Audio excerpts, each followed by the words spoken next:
जय हिंद, जय भारत। दोस्तों, आज के इस वीडियो में हम लोग बात करेंगे मुस्लिम लॉ के अंतर्गत अर्थात मुस्लिम विधि के अंतर्गत आने वाले बहुत ही इंपॉर्टेंट टॉपिक हिबा के बारे में। दोस्तों, हिबा से आपके किसी भी कॉम्पिटिटिव एग्जाम्स में, चाहे एपीओ का एग्ज़ाम हो, पीसीएसए का एग्ज़ाम हो, या फिर आपकी यूनिवर्सिटीज़ के एकेडमिक या फिर इंट्रेंसेस एग्ज़ाम हो दोस्तों, तो आपके एग्ज़ाम में यहाँ से प्रश्न बनते हैं। दोस्तों, आज के इस वीडियो में हम लोग दोस्तों एक ग्राफ के माध्यम से एकदम इजी वे में, जितना इजी हो सकता है दोस्तों, हम आपको बताने का प्रयास करेंगे। साथ में दोस्तों हम मेन टॉपिक डिस्कस करेंगे कि हिबा है क्या, होता क्या है, हिबा को लेके जो इंपॉर्टेंट स्टेटमेंट्स हैं, जो भी प्रमुख कथन हैं, उनकी चर्चा करेंगे। हिबा कौन कौन कर सकता है, कितने प्रकार से हिबा किया जा सकता है, उसके बाद की हिबा के घटक क्या है, किन किन चरणों में हिबा कंप्लीट होता है दोस्तों। साथ ही हम बात करेंगे कि हिबा जो देता है, जो हिबा को देने वाला व्यक्ति होता है, उसकी योग्यताएं क्या होनी चाहिए दोस्तों। साथ में हिबा या जो दान करने वाले जो स्वीकृति होती है, उसके क्या योग्यताएं या फिर शर्तें हैं। साथ में दोस्तों कि हिबा को लेकर महिलाओं के क्या अधिकार हैं, क्या महिला हिबा कर सकती है कि नहीं कर सकती है दोस्तों। साथ में हम बात करेंगे कि किस प्रकार हिबा में जो कब्जा होता है, पोजेशन होता है, उसका स्थानांतरण किया जाता है या फिर इसका हिबा पर क्या इफेक्ट पड़ता है दोस्तों। साथ में हम लोग बात करेंगे कि हिबा में किस किस प्रकार की प्रॉपर्टी या फिर संपत्ति को दिया जा सकता है, कौन से संपत्ति जो हिबा के अंतर्गत आती है, और कुछ इंपॉर्टेंट जो वर्ड्स हैं जो कि आपके एग्जाम में पूछे जाते हैं, जैसे अयान क्या है, यूसुफ्रुट्स क्या है, एजाब क्या है दोस्तों। ऐसे इंपॉर्टेंट टर्म्स को भी हम लोग जानने का कोशिश करेंगे। तो वीडियो को अंत तक देखिएगा, बेहद इंपॉर्टेंट वीडियो होने वाली है आपके एकेडमिक और कॉम्पिटिटिव एग्जाम्स के दृष्टिकोण से। तो दोस्तों, आज की वीडियो को शुरू करने से पहले यदि आप हमारे चैनल पर नए हैं तो चैनल को सब्सक्राइब करने के साथ ही बेल आइकन को प्रेस कर लें, जिससे कि आपके पास वीडियो की लेटेस्ट नोटिफिकेशन सबसे पहले पहुंचे। तो दोस्तों, आइए आज की हम इस वीडियो को शुरू करते हैं। सबसे पहले दोस्तों कि हिबा है क्या। दोस्तों, सबसे पहले आपको यह जानना चाहिए कि हिबा मुस्लिम विधि के अंतर्गत, यह जिसको हम सामान्य रूपों में दान के रूप में जानते हैं दोस्तों। हिंदू लॉ के अंतर्गत जैसे कोई दान होता है, जिसको हम इंग्लिश में गिफ्ट कहते हैं दोस्तों, वही स्वरूप है दोस्तों हिबा मुस्लिम विधि में, मुस्लिम लॉ में। हालांकि दान जो हिंदू विधि में है, थोड़ा सा यह अलग है हिबा से।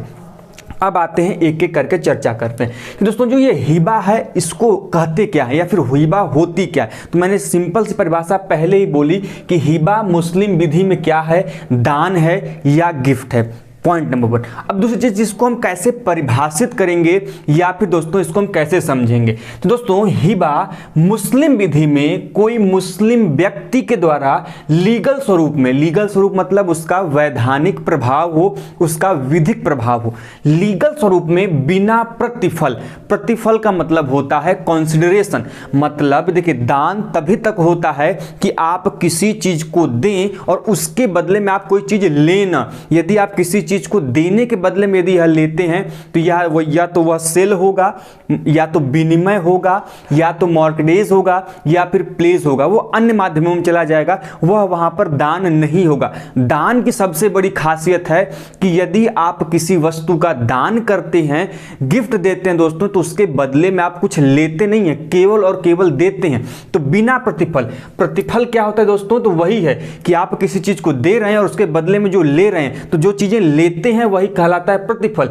तो दोस्तों वही है कि मुस्लिम विधि में जब कोई व्यक्ति लीगल स्वरूप में बिना प्रतिफल प्राप्त किए अपनी जो संपत्ति है दोस्तों, अपनी जो प्रॉपर्टी है, यदि वह उसका दान करता है, तो वह चीज क्या कहलाती है, हिबा कहलाती है। तो दो चीजें आपको ध्यान में रखनी होंगी। क्या कहनी होंगी दोस्तों कि पहली बात कि इसका विधिक प्रभाव हो उस दान का, दूसरा चीज कि उस दान के लिए आपने किसी भी प्रकार का कंसिडरेशन या फिर प्रतिफल प्राप्त न किया हो। आगे बढ़ते हैं। इंपॉर्टेंट है कि हिबा को लेकर दो स्टेटमेंट हैं जो कि आपको ध्यान में रखने हैं। सबसे पहले प्रॉफेट मोहम्मद का, जिसको हम लोग पैगंबर मोहम्मद के नाम से भी जानते हैं दोस्तों, इन्होंने कहा कि एक दूसरे को दान देने से, एक व्यक्ति दूसरे व्यक्ति को दान देता है तो इससे उनके बीच में मित्रता का व्यवहार बनता है, इससे उनके बीच में फ्रेंडशिप बनती है। तो यह स्टेटमेंट किसका रहा दोस्तों? यह था प्रॉफिट मोहम्मद का, पैगंबर मोहम्मद का। साथ में दोस्तों इसका एक अलग स्टेटमेंट है जिसमें मुल्ला या अमीर अली कहते हैं, क्या कहते हैं दोस्तों, कि किसी संपत्ति मतलब कोई भी ऐसी प्रॉपर्टी है यदि हम उसको बिना प्रतिफल लिए उसका अंतरण या फिर उसका कब्जा किसी व्यक्ति को देते हैं, जिससे कि जो व्यक्ति उस संपत्ति को पाता है उस संपत्ति का वह क्या हो जाता है, मालिक हो जाता है या फिर वह उसका स्वामी बन जाता है, तो ऐसे में वह चीज क्या कहा जाता है? वह कहा जाता है हिबा। फिर से समझने का प्रयास करेंगे भैया कि मान लीजिए कोई संपत्ति है, आपकी कोई भूमि है, आपकी कोई प्रॉपर्टी है, आप किसी को दान देना चाहते हैं, वह दान तभी परिपूर्ण होगा, तभी पूर्ण माना जाएगा जब आप उस आपकी संपत्ति पर आपका कब्जा होगा, आप उसके स्वामी होंगे, तभी तो दान में किसी दूसरे व्यक्ति को देंगे। तो जब आपने उस संपत्ति को दूसरे को दिया तो आप अपना जो उसके संपत्ति पर आपका स्वामित्व था, जो ओनरशिप था, वो ओनरशिप भी उस व्यक्ति को साथ में देना होगा, तभी वह चीज क्या मानी जाएगी? हिबा मानी जाएगी। अब आते हैं कि हम लोग हिबा को कितने प्रकार से कर सकते हैं। तो दोस्तों यहां पर दो मोड हैं हिबा के। मोड्स ऑफ हिबा की बात करें तो हम हिबा को दो प्रकार से दे सकते हैं। There is a two types, the two modes of हिबा। पहला है कि जीवित दशा में, मतलब यदि व्यक्ति जीवित दशा में है तो उस समय हिबा करता है, तो हिबा में वह संपूर्ण संपत्ति मतलब जितनी भी उसकी संपत्ति है वह अपने संपूर्ण संपत्ति को हिबा में दान कर सकता है। लेकिन ध्यान रखिएगा, शर्त आवश्यक है कि वह उस समय जीवित होना चाहिए। लेकिन यदि कोई व्यक्ति वसीयत के माध्यम से यदि कोई दान करना चाहता है, हिबा करना चाहता है बाय विल पावर, तो दोस्तों उस समय वह अपनी संपत्ति का 1/3 भाग ही क्या कर सकता है? दान कर सकता है। यह बेहद इंपॉर्टेंट पॉइंट है आपके एग्जाम के पॉइंट ऑफ व्यू से। आपने क्या सुना और क्या एग्जाम्स में पूछे जाते हैं भैया? पूछ लिया जाता है आपसे कि मेरे भाई बताइए, मुस्लिम लॉ के अंतर्गत यदि कोई व्यक्ति वसीयत के द्वारा हिबा करना चाहता है तो अपनी प्रॉपर्टी का कितना भाग मतलब वह दान करेगा? तो मेरे भाई ध्यान रखिएगा, 1/3 जितनी प्रॉपर्टी है उसका 1/3 भाग ही दोस्तों क्या करेगा? वह हिबा कर सकता है बाय विल, मतलब वसीयत के माध्यम से। लेकिन यदि जीवित रहेगा तो वह अपनी संपूर्ण संपत्ति का। अब आते हैं कि हिबा के प्रमुख घटक कौन कौन से, या फिर हिबा में कौन कौन सी ऐसी चीजें हैं जो कि आपको ध्यान रखनी है।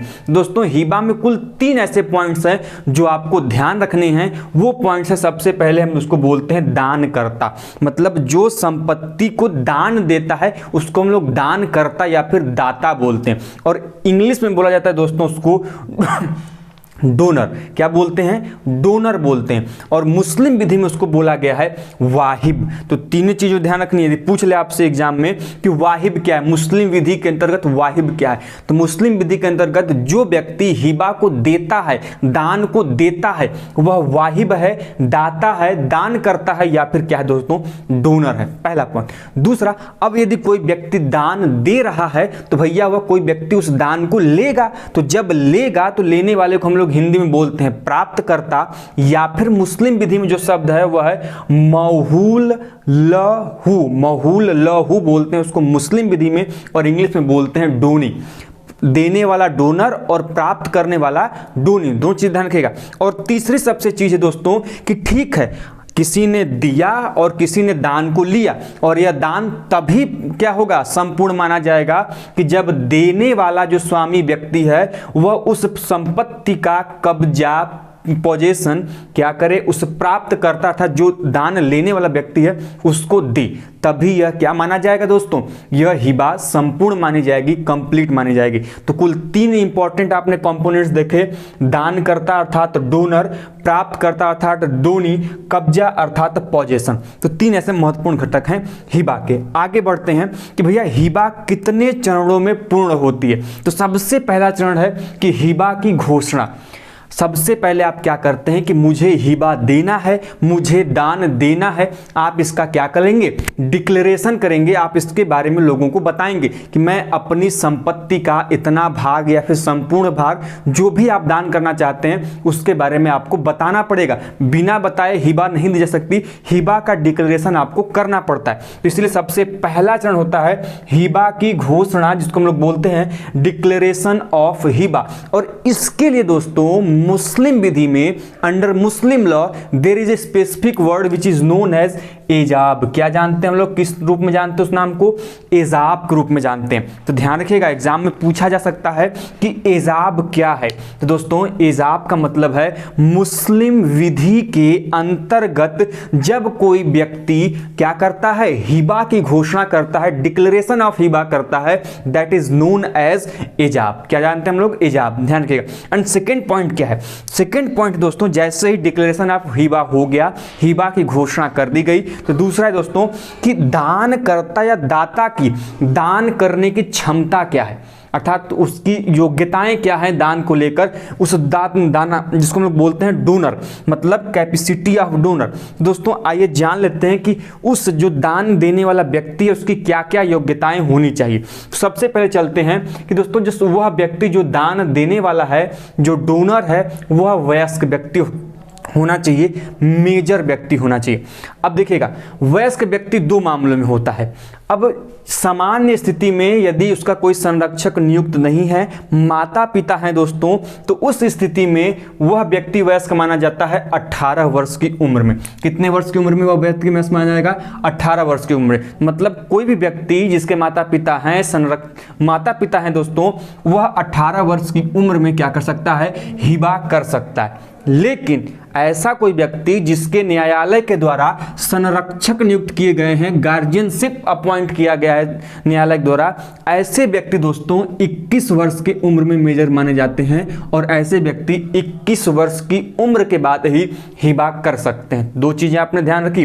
प्रश्न पूछ सकता है एग्जाम में आपसे कि क्या पूछ सकता है कि क्या हिबा के अंतर्गत संरक्षक नियुक्त व्यक्ति की मैक्सिमम उम्र, न्यूनतम उम्र क्या होनी चाहिए। तो जिस व्यक्ति का संरक्षक नियुक्त होगा और वह हिबा करना चाहता है, तो वह हिबा 21 वर्ष में ही पूर्ण करेगा, क्योंकि उसकी आयु कितनी वर्ष निर्धारित की गई है, न्यूनतम 21 वर्ष।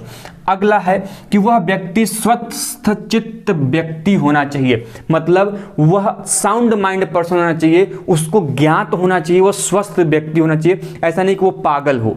स्वस्थ चित्त व्यक्ति ही दोस्तों क्या कर सकता है, हिबा कर सकता है। ऐसा नहीं कि पागल व्यक्ति है, उसको पता नहीं है, दिमाग काम नहीं कर रहा है, उसका दिमाग मतलब कि आउट ऑफ कंट्रोल है दोस्तों, वो ऐसा व्यक्ति हिबा नहीं कर सकता। एक स्वस्थ चित्त व्यक्ति ही, साउंड माइंड पर्सन ही दोस्तों क्या कर सकता है, हिबा को दे सकता है। लेकिन यदि कोई व्यक्ति जो माइनर है, मतलब अवयस्क है, या फिर अनसाउंड माइंड पर्सन है, पागल है दोस्तों, वह हिबा करता है, तो वह इनवैलिड माना जाएगा, उसका कोई विधिक प्रभाव नहीं माना जाएगा। उसके साथ ही दोस्तों आपको यह भी जानना चाहिए कि आप जब भी हिबा करने जाएं, आप जब भी हिबा करेंगे मुस्लिम विधि के अंतर्गत, तो यह इंपॉर्टेंट है कि आपका विचार स्वतंत्र होना चाहिए, अर्थात फ्री कंसेंट से आप हिबा करेंगे।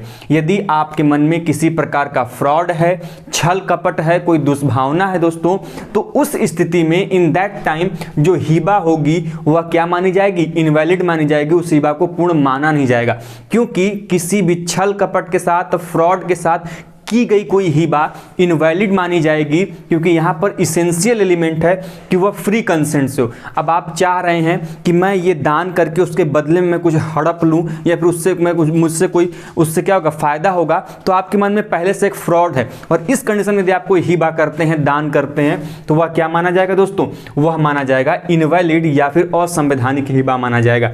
आगे बढ़ते हैं ओनरशिप। सबसे इंपॉर्टेंट चीज है मेरे भाई कि आप उसी संपत्ति की हिबा कर सकते हो जिस संपत्ति पर आपका अधिकार है। अब ऐसा तो है नहीं कि आपकी भूमि नहीं है, आपके पड़ोसी की भूमि है और आपके पड़ोसी की भूमि आप दान करते फिर रहे। ऐसा हो सकता है, संभव है ऐसा कि आपका जिस पर स्वामित्व नहीं है, आपकी मान लीजिए आप किसी व्यक्ति को बोले कि मैं मोबाइल आपको दान में दूंगा और पड़ोसी की मोबाइल चुराए और दान में दे डाले, तो ऐसा कोई भी हिबा यह इनवैलिड माना गया है, इसे हिबा के अंतर्गत नहीं रखा जाएगा।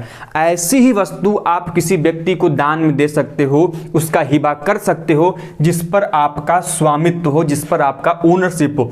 आप अपने ही अधिकार की संपत्ति का क्या कर सकते हो, हिबा दे सकते हो, ध्यान में रखिएगा। अब आते हैं कि हिबा की दान या स्वीकृति अर्थात हिबा कौन कौन ले सकता है। तो मेरे भाई ध्यान रखिएगा, हिबा कौन कौन ले सकता है। दोस्तों, एक अजन्मा बच्चा जो होता है, मतलब जो अभी माता के गर्भ में है दोस्तों, अनबॉर्न चाइल्ड या अनबॉर्न बेबी दोस्तों, वह भी हिबा को प्राप्त कर सकता है। लेकिन इसके लिए यह आवश्यक है दोस्तों, यह दिमाग में रखिएगा, बेहद इंपॉर्टेंट है कि जब उसके नाम पर हिबा किया गया हो तो वह उस हिबा के दिन से 6 माह के भीतर ही दोस्तों क्या किया गया हो, उसका जन्म आवश्यक है। यदि 6 माह के भीतर मान लीजिए आज हिबा कर दिया गया उसके नाम से, तो आज के डेट से 6 मंथ बाद दोस्तों क्या किया जाना चाहिए, उसका जन्म हो जाना चाहिए, अन्यथा वह हिबा इनवैलिड मानी जाएगी। लेकिन यदि आप चाहते हैं कि अन्य माध्यमों से, तो ठीक है, हो सकता है, लेकिन फिर वो होगा ट्रस्ट के माध्यमों से, न कि हिबा के माध्यम से। ट्रस्ट के माध्यम से आप 3 सालों तक हालांकि कर सकते हैं, लेकिन यदि हिबा के माध्यम से है दोस्तों, तो आपको यह ध्यान रखना है कि जब भी हिबा होगी तो उसके 6 महीने के भीतर भीतर उस बच्चे का जन्म लेना आवश्यक है, तभी वह हिबा क्या मानी जाएगी, प्रभावी मानी जाएगी। दूसरी चीज कि गैर मुस्लिम व्यक्तियों को क्या हिबा किया जा सकता है, हालांकि यह मुस्लिम विधि का एक भाग है, मुस्लिम लॉ का एक पार्ट है। तो मेरे भाई ध्यान देखिएगा कि नॉन मुस्लिम को भी हिबा दिया जा सकता है, दान दिया जा सकता है। मुस्लिम लॉ में यह डिफाइन है कि कोई भी मुस्लिम व्यक्ति नॉन मुस्लिम को, गैर मुस्लिम को हिबा दे सकता है, चाहे वह हिंदू हो, सिख हो, ईसाई हो, बौद्ध हो, जैन हो, कोई भी धर्म का हो दोस्तों, कोई भी मुस्लिम व्यक्ति उसे क्या कर सकता है, दान या फिर हिबा दे सकता है। ध्यान रखिएगा, इंपॉर्टेंट है। आगे बढ़ते हैं कि मस्जिद को भी हिबा दिया जाता है, मस्जिद को किसी भी प्रकार की संपत्ति का दान दिया जा सकता है। ये मुस्लिम विधि में सर्वोच्च चलने वाले प्रचलन में यह हिबा का प्रकार है। उसके अलावा आपका दोस्तों यदि किसी से वैश्विक मतलब विश्वास का संबंध हो, ट्रस्टी रिलेशनशिप हो, जिसमें आप विश्वास करते हो, अपने नौकर को मान लीजिए, अपने किसी दोस्त को मान लीजिए, अपने किसी ऐसे व्यक्ति को मान लीजिए जिस पर आपका बहुत ज़्यादा ट्रस्ट हो, बहुत ज़्यादा विश्वास हो, ऐसे व्यक्तियों को भी दोस्तों हिबा किया जा सकता है, वह व्यक्ति भी हिबा ले सकता है। आप लोग मैक्सिमम सुनते होंगे कि कोई ओनर जो है, स्वामी है, उसके घर का नौकर है, बहुत अधिक खुश हुआ तो अपने संपत्ति का कुछ भाग वो अपने नौकर के नाम कर देता है या दान कर देता है। तो ऐसा हुआ, उनके बीच में कौन संबंध था, उनके बीच में विश्वास का संबंध था। तो यह किसके अंतर्गत आएगा, ट्रस्ट रिलेशनशिप के अंतर्गत आएगा। उसके अलावा माध्यम दोस्तों, अवयस्क व्यक्ति या फिर पागल व्यक्ति भी हिबा को ले सकता है। अब एक पॉइंट आपको ध्यान में रखनी है, वह पॉइंट क्या है मेरे भाई, वो पॉइंट ये है कि यदि वह व्यक्ति अवयस्क होता या पागल होता तो वो हिबा को दे नहीं सकता है, लेकिन ले सकता है। देने का अधिकार हिबा का नहीं है, कब, जब वह अवयस्क होगा, माइनर होगा या फिर वह पागल होगा तो देगा नहीं। लेकिन यदि वह अवयस्क और पागल है तो ले जरूर सकता है। लेकिन यहां पर एक शर्त है, यदि वह अवयस्क है, माइनर है या फिर पागल व्यक्ति दोस्तों, तो उस हिबा को प्राप्त करने के लिए उसके पास संरक्षक का होना आवश्यक है। किसी गार्जियन के द्वारा, किसी संरक्षक के माध्यम से दोस्तों वह हिबा को प्राप्त कर सकता है। यदि वह चाहे कि सीधे तौर पर डायरेक्टली हमें प्राप्त हो तो ऐसा मुश्किल है, ऐसा दिक्कत करेगा, क्योंकि मुस्लिम लॉ में यह डिफाइन किया गया है कि हिबा यदि कोई मुस्लिम व्यक्ति है जो कि अवयस्क है, क्या है दोस्तों, अवयस्क मतलब माइनर है, या फिर दोस्तों पागल है, मतलब दोस्तों आपका अनसाउंड माइंड पर्सन दोस्तों, तो ऐसे कंडीशन में उसके गार्जियन के द्वारा ही उसको हिबा प्राप्त होगी, by the appointed by guardian से। आगे बढ़ते हैं कि हिबा को लेकर महिलाओं के अधिकार क्या हैं। बेहद इंपॉर्टेंट क्वेश्चन है, बार बार एग्जाम में आता है कि हिबा, क्या महिलाएं हिबा कर सकती हैं या ले सकती हैं। तो मेरे दोस्त ध्यान रखिएगा कि हिबा विवाहित महिलाएं भी कर सकती हैं, मैरिड वुमेन भी हिबा को कर सकती हैं, या फिर पर्दा नशीन महिलाएं जो होती हैं यदि वो हिबा करती हैं तो वो इनवैलिड माना जाएगा। अब देखिए, पर्दा नशीन का मतलब आप कि उस महिला से कोई ऐसा कार्य करवाइए जो कि आप उसके सामने कुछ अन्य बातें कह रहे हो और उसके बाद कुछ बातें अन्य हो, मतलब उसको पर्दा में रखा गया, अर्थात वह जो बात थी वह उसके समक्ष कुछ और कही गई और उसका रिजल्टेंट कुछ और था, मतलब उसके बीच में एक पर्दे का काम था, तो ऐसे को कहता है पर्दा नशीन महिला। इसका इंपॉर्टेंट एक केस लॉ है मुसम्मत हुसैन बीबी वर्सेस मुसम्मत जोहरा बानो 1960 का सुप्रीम कोर्ट का जजमेंट है, जिसमें उस महिला को उसके पति के द्वारा उस महिला को उसके पति के लिए कुछ फ्रॉड के माध्यम से उससे दान के संबंध में कुछ ऐसा केस था, जिसमें यह कहा गया कि यदि पर्दा नशीन महिला है, यदि वो करती है, उसको पर्दे में रखा जाता है हिबा को लेकर, तो यह हिबा इनवैलिड माना जाएगा, यह हिबा संपूर्ण नहीं माना जाएगा। अब सबसे इंपॉर्टेंट चीज़ है मेरे भाई, ध्यान रखिएगा, कब्जे का स्थानांतरण, डिलीवरी ऑफ पोजेशन। तो आपको ध्यान रखना है कि इसको लेकर दो चीज़ें हैं। मैंने सबसे पहले बोला था कि हिबा तभी कंप्लीट मानी जाती है जब आप अपनी संपत्ति का जो स्वामित्व है, जो कब्जा है, वह कब्जा दूसरे व्यक्ति को देते हो जो कि दान ले रहा है। अब ऐसा थोड़े होता है कि मान लीजिए आपकी संपत्ति है, आपने भूमि को दान दे दिया, लेकिन घर बनाकर आप रह रहे हो, संपूर्ण काम आप कर रहे हो, बस दान नाम का दे दियो, तो ऐसे में यह हिबा संपूर्ण नहीं मानी जाएगी। हिबा तभी संपूर्ण मानी जाती है तो जिस संपत्ति का आप दान दे रहे हो, तो उस संपत्ति का सारा अधिकार, सारा दायित्व, सारा सब कुछ वह अगले व्यक्ति को दे दिया जाए जो कि दान को लेता है, तो उस प्राप्तकर्ता को दे दिया, जिसको हम लोग बोलते हैं डोनी। तो इस कंडीशन में दो महत्वपूर्ण कथन है, दो महत्वपूर्ण स्टेटमेंट्स हैं जो आपको ध्यान रखने हैं, वो है हिदया या बेली का। तो हिदया बेली ने क्या कहा था कि कोई भी हिबा तब तक मान्य नहीं है जब तक कि उस पर प्राप्तकर्ता का कब्जा प्राप्त न हो। तो सिंपल सी बात है, हमने कहा कि यदि कोई हिबा तब तक मान्य नहीं होगी कि भाई जब तक वो दान पाने वाला उस संपत्ति पर उसका अधिकार ना हो। अभी हम मोबाइल दान में दे दिए और हम आपके मोबाइल चलाने का अधिकार उसके पास है ही नहीं, तो भैया दान तो नहीं हुआ, संपूर्ण नहीं हुआ। दूसरा इसका विकाया का स्टेटमेंट है कि बिना कब्जे का किया गया दान अपूर्ण होता है। सिंपल सी बात है, मैंने पहले ही बोला कि यदि कोई व्यक्ति हिबा करता है और कब्जे का स्थानांतरण नहीं करता है, तो इस कंडीशन में किया गया दान क्या माना जाएगा? अपूर्ण माना जाएगा। उसके अलावा बनते दोस्तों कि हिबा की विषय वस्तु क्या है। तो सिंपल सी बात हम सभी जानते हैं कि हिबा की विषय वस्तु, उस पर स्वामित्व होना चाहिए, ओनरशिप होना चाहिए, पोजेशन होना चाहिए, मतलब कब्जे का स्थानांतरण होना चाहिए आपका, तभी हिबा मानी जाएगी। तीसरा कि उस ऐसी संपत्ति आप दें भाई किसी को दान में जिसका वर्तमान में एग्जिस्टेंस हो, अस्तित्व हो। अब पता चले आज कोई चीज़ फ्यूचर में कहे कि फ्यूचर में मेरा कुछ ऐसे मैं खरीदूंगा तो मैं आपको दान में दूंगा, तो फ्यूचर की चीज़ें, भविष्य की चीज़ें हिबा में दान नहीं की जा सकती। ऐसी चीज़ें दान में की जा सकती हिबा में जिनका वर्तमान में अस्तित्व हो, जिसका एग्जिस्टेंस हो। भविष्योत्तर चीज़ों का हिबा में दान नहीं किया जा सकता। और चौथा है माल। अब माल क्या है भाई? तो माल मुस्लिम विधि में जिस संपत्ति को, जिस भी प्रकार की संपत्ति आप दान में देते हैं, हिबा देते हैं, वह संपत्ति ही मुस्लिम विधि में क्या कहलाती है? माल कहलाती है। इसके अलावा दोस्तों आपको जान लेना चाहिए कि कौन कौन से ऐसे हिबा में संपत्ति के प्रकार हैं जिसको हम दान में दे सकते हैं। तो मेरे भाई ध्यान रखिएगा, वह प्रकार है सेल्फ एक्वायर्ड प्रॉपर्टी, मतलब जो आपने खुद से प्रॉपर्टी कमाई हो, खुद से कमाया हो, ऐसे संपत्ति का आप दान दे सकते हैं। Point number 1।